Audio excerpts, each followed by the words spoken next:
గతంలో జరిగిన తప్పులను సరిచేసేందుకు రెవెన్యూ వ్యవస్థను ప్రక్షాళన చేసి భూ పరిపాలనను ప్రజల వద్దకే తీసుకువెళ్తున్నామని మంత్రి పొంగులేటి శ్రీనివాసరెడ్డి తెలిపారు.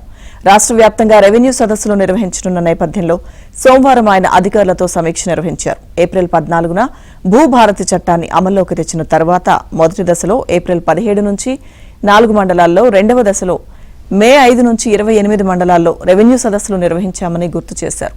మూడో విడతలో మంగళవారం నుంచి 20వ తేదీ వరకు రాష్ట్ర వ్యాప్తంగా మిగిలిన అన్ని మండలాల్లో రెవెన్యూ సదస్సులు నిర్వహించబోతున్నామన్నారు.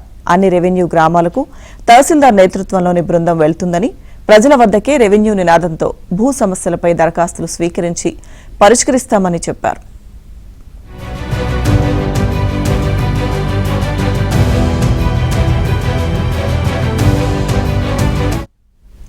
తొలి విడతలో 13,000, రెండో విడతలో 42,000 దరఖాస్తులు అందగా 60% సమస్యలు పరిష్కరించామన్నారు. వీటిలో సాదా బైనామా దరఖాస్తులు ఉన్నాయని, ఈ అంశం కోర్టు పరిధిలో ఉన్నందున త్వరలో పరిష్కారం చూపుతామన్నారు.